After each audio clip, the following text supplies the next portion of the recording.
Kung ano yung nakikita nyo, yan ang view rin na makikita nyo. Pag naupo kayo dito. Ayan o. Ayan. Yan. Naka-view. Connected to sa Nauhan Lake itong... Good day mga pamangkin, ngayong umaga. Pupunta tayo sa isa sa mga sikat na ecotourism dito sa Nauhan.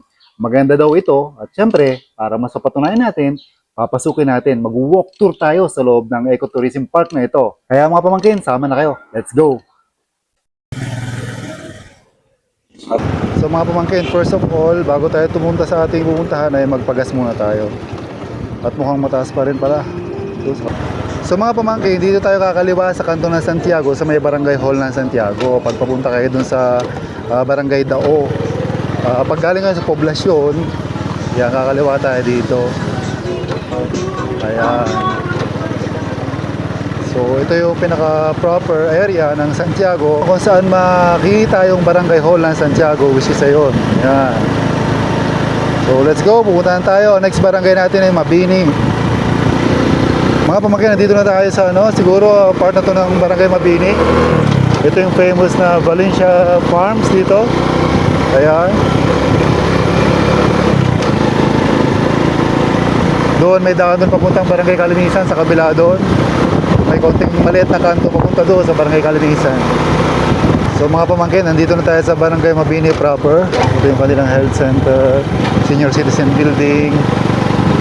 Ayan. Ito yung kanilang Mena Garing Valencia Memorial School. So yan ang kanilang barangay hall dito. Doon sa bandang kaliwa. So ito na yung signage guys ng Welcome to San Agustin 1. Ayan, we are entering barangay San Agustin 1. Isa sa mga pinaka-asensadong barangay dito sa Nauhan.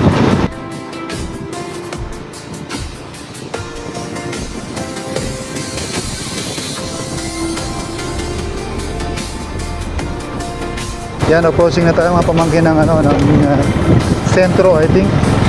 Isa sa pinaka-sentro ng barangay sa San Agustin 1. Ito mga pamangkin yung kanto ng San Agustin 1, doon sa banda ron papuntang San Agustin 2. So kakaliwa tayo, mayroong nakalagay dito going to Dao. Ayan. Ayan, ito yung kanto ng San Agustin. I think papunta ito sa Purok 6 ng San Agustin 1.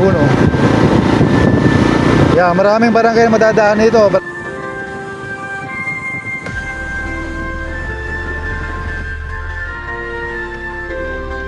Ayan mga pamangkin, kung nakikita nyo, we are entering barangay San Isidro. Ito yung isa sa maliit pero isa sa pinakamalinis sa barangay ng Nauhan. Ayan o. San Isidro, papasok na tayo. Ito yung mga magandang tanawin kung nakikita nyo. Tapos mayroon dong bundok na maliit.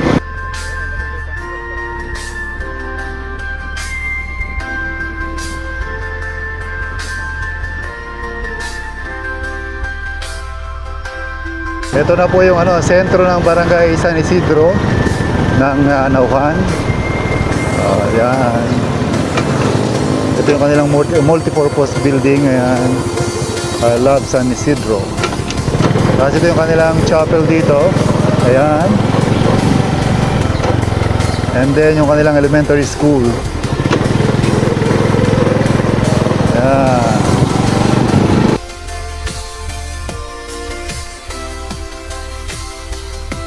Ito na po ata ang boundary ng San Isidro at saka ng barangay Dao. Ayan, kung saan tayo pupunta at mamamasyal.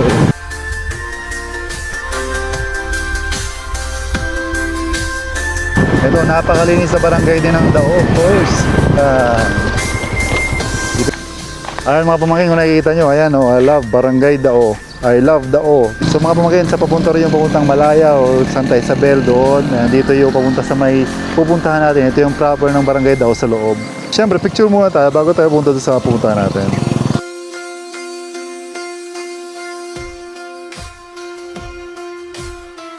Sa pagpasok natin ng kanto ng barangay Dao, ito na makita na natin dito yung barangay hall nila at saka covered court.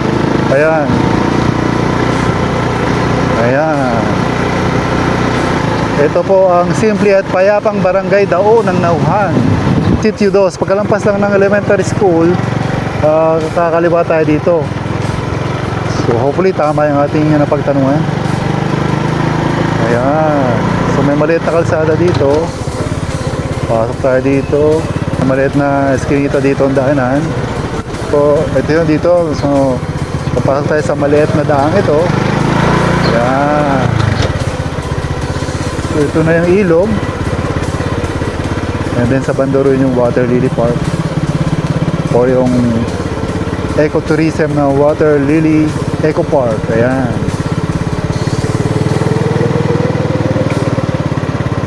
So maliit lang yung kalsada dito. So kasya lang talaga dito yung motor. Hindi pwedeng makapasok dito ang sasakyan na 4 wheels. Ayan.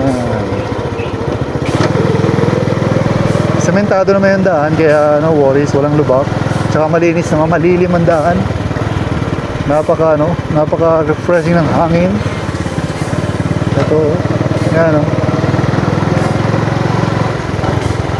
Parang sobrang kalmado ng tubig, blue.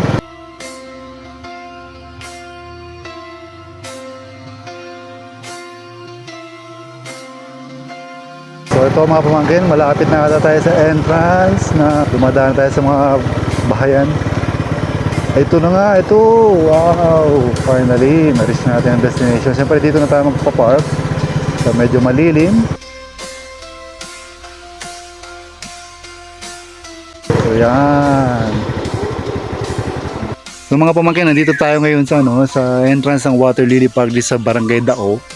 So mag-walk tour tayo. Gamit natin siyempre ito para pakita natin yung loob mismo at kung ano ba ang dinadayo ng mga turista dito. Tara, pasok tayo. Kasama siyempre si Tita Liv nyo.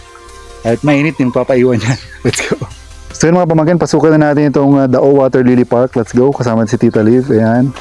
So yung entrance, kung nakikita nyo, meron ditong magandang entrance, ayan, mayroon tayong bibe. Paggansa ba yan? Gansa. Siyempre ito yung gate nila. Dao Water Lily Park entrance.